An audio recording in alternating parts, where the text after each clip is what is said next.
né? A gente traz o Thiago Mastroianni para falar da situação do Vitória, que se complica na briga contra o rebaixamento, enquanto o Bahia vai se firmando lá no G6, com grande chance de pegar uma competição internacional. Vitória difícil do Tricolor ontem, né, Thiago? Bem-vindo à redação. Tudo bem, Barreto? Grande abraço para você, para o Coutinho, para o Gonza, todo mundo ligado aí no Redação. É aquela vitória para o gasto, né? Deu para o gasto. O Bahia vinha de um resultado preocupante diante do Fortaleza. A derrota por 4-0 deixou todo mundo com um sinal de alerta aí. O que está acontecendo com o time, que já não vinha bem anteriormente. E ontem deu uma sofrida. Foi um pouco de sofrimento aí. Vencer o Criciúma pelo placar de 1-0, mas novamente reacende a esperança. Aí o gol do Cauli. O Cauli que estava precisando de um gol desse. Há muito tempo vinha sendo muito cobrado. E ele próprio não vinha sendo um jogador que a gente conheceu, a gente aprendeu a conhecer desde o ano passado, quando foi decisivo para a manutenção do Bahia na Série A, e o Cauli fazendo o jogo de número 100 com a camisa tricolor, acabou fazendo esse gol que determinou o 1-0 diante do Criciúma, uma partida em que o Bahia sofreu um pouquinho, o Criciúma apertou, teve próximo até do gol de empate, mas a defesa se portou bem com a volta do Canu. O Canu tem um encaixe com o Gabriel Xavier, que é o melhor encaixe da defesa do Bahia até agora. O Vitor Cuesta ainda não mostrou a mesma eficiência dos tempos de Internacional, até dos tempos de Botafogo também. E o Bahia vai perder o Everton Ribeiro para a próxima partida. Isso que a gente vai saber como é que o Bahia vai se portar sem o Everton Ribeiro, que é o craque ali do meio campo, é o maestro, é o cara que dita as ordens ali no meio, e ele está suspenso, não vai jogar contra o Flamengo no próximo sábado. O Bahia que tem essas 2 partidas seguidas em casa, justamente para se recuperar, está no G6, está na briga, claro, tem a cola ali do Cruzeiro, e agora passa a ter a cola também do Internacional. Nesse fim de semana tem uma mudança aí, né, no calendário por causa de eleição, né? Os jogos são sábado. Mas começa quinta. Na verdade ficou espalhada entre quinta e sábado, né?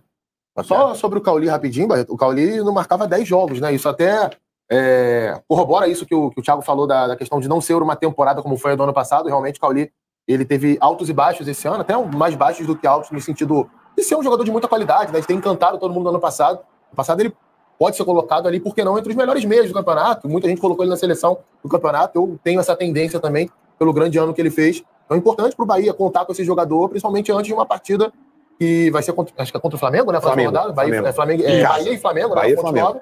E um jogo em que vai faltar o Everton Ribeiro, que é o melhor jogador do Bahia no ano, né? O cara que consegue entregar um nível de futebol assim que ele teve nos melhores momentos de Flamengo e Cruzeiro. Impressionante realmente. Sábado, 7 da noite, o Bahia e Flamengo. Salvador. É um desfalque importantíssimo do Everton Ribeiro, porque o Bahia, assim, ele tem o meio campo do Bahia, eu já falei isso algumas vezes, né? O Jean, Cauli, Caio Alexandre e Everton Ribeiro, para mim, poucos times têm um meio campo como esse. A questão assim, que talvez o Bahia precise, a SAF precise, enfim, repensar ou olhar com mais carinho, na montagem do elenco. Né? O time titular do Bahia é muito bom, não à toa está brigando por Libertadores. Mas quando sai um desses jogadores, às vezes a reposição ela não é na mesma qualidade. E esse jogo de sábado, ele é decisão. O Bahia está contra o Flamengo, eles estão brigando pela mesma coisa nesse momento. A gente não sabe neste momento como virá o Flamengo, o que será o Flamengo do Felipe Luiz, né? Tem sempre aquela questão da motivação, né? Ontem o Flamengo, sempre saí muito do Bahia, mas o Flamengo ontem estava demonstrando, parecia um certo tédio jogando assim. A própria comemoração do gol do Gerson, ela foi ali meio devagar. Pode ser que o Flamengo venha depois pelo menos... das críticas da torcida, a comemoração. O time já tinha sido chamado de sem vergonha, aí o Gerson prefere comemorar para dentro e não para fora. Pois é, mas aí a tendência com o Felipe Luiz e com o torcedor apoiando contra o Corinthians é o time pelo menos ganhar ali se não ganhar uma melhora no jogo, mas ganhar o astral, ter um time mais bem disposto, e que se é uma decisão para o Bahia, também é para o Flamengo. Então, mas assim, o Bahia está num momento... O jogo contra o Criciúma também tem que ser levado em conta, que tem um adversário que está ali brigando contra rebaixamento, que vinha de uma vitória sobre o Grêmio, num jogo atrasado. Então também não é fácil você pegar um time que joga muito fechado. Então acho que não dá nem para... O Bahia ele não é nem o que tem dificuldade contra o Criciúma, nem que o que leva de 4 do Fortaleza. Os 2 jogos foram um pouquinho fora do padrão. Eu acho que o principal ponto para o Bahia nessa reta final do ano, nesses 10 jogos, é conseguir aliar o controle de jogo, o potencial de dominar os adversários com a bola e de aproximar os jogadores de meio campo com mais poder de fogo, com mais precisão quando chega na área, com movimentos mais agressivos dentro da área para gerar mais chances de gol, né? Às vezes é um time que tem muito volume, controla o adversário com a bola e não é tão contundente assim, e acaba cedendo gols com mais facilidade do que marca. Então, esse é o principal ponto do Bahia. Desde o ano passado. O ano passado o Bahia quase foi rebaixado por causa disso. Você viu o Bahia já com o Ceni, mas ainda não com o investimento da SAF. Mas que era isso, criava, pressionava, tinha um contra-ataque mortal, mas não definia. E para fechar com o Thiago, o Rogério Ceni deu uma entrevista nessa linha, né, de que pode não ter funcionado o jogo, mas que era difícil e de resultado importante, né? Desculpa, Barreto, mas eu não estou conseguindo te ouvir. Não ouvi o que você perguntou aí. Tá me ouvindo agora? Infelizmente, pelo visto, ainda não, então eu vou deixar aqui já um agradecimento ao... Vai ouvir? Não, a gente consegue fazer a pergunta chegar lá. Era sobre o que o Rogério Ceni falou depois da partida. Sem escuta.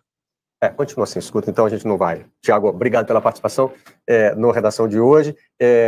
Eu ia fazer menção a essa parte da entrevista do Rogério Ceni em que ele diz, olha, não jogamos do nosso jeito, hoje não funcionou muito, mas o resultado saiu. Também tem momentos no Campeonato Brasileiro, não dá pra você jogar um campeonato inteiro só dizendo assim, não, mas eu tive o resultado, né? Jogar bem te aproxima do melhor resultado, mas em determinados momentos tem que se virar. Sábado, então, tem Rogério versus Felipe Luiz. Rogério dois ex-colegas. Se deram muito bem, inclusive. E o Rogério tentando quebrar uma escrita ali que ele, como treinador, não só no Bahia, como treinador, ele só perdeu do Flamengo. Ele não tem nenhum empate contra o Flamengo, como treinador. Curioso, né? Vamos agora até Fortaleza, a gente conseguimos?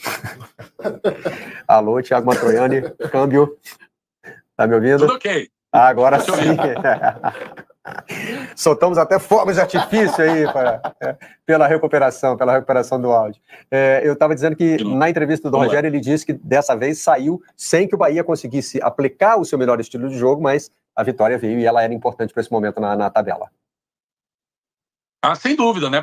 Até para o torcedor dar uma acalmada. O torcedor estava muito chateado com tudo que aconteceu lá diante da goleada sofrida para o Fortaleza, questionando muito os jogadores, o próprio Cauli, como eu já disse, o esquema de jogo, o time que vem se mantendo assim. O Bahia jogou praticamente 80% do campeonato com a mesma formação, né? Com o Márcio Felipe, o Arias, o Canu, Gabriel Xavier, Juba, o meio-campo com esse quarteto aí que vocês falaram, o Jean Lucas, Caio Alexandre, Everton e o Cauli, Tassiano e Everaldo. Não fugia muito a isso e o torcedor estava vendo o Bahia muito previsível, o Bahia sem encantar como no início do campeonato, sem as mesmas formas de chegar ao gol, muito toquinho para um lado, para o outro, e na verdade nada de concreto, principalmente nesse segundo turno, no retorno, quando o Bahia caiu muito de produção. Então a partida de ontem foi 1-0, foi pouco, o torcedor queria mais.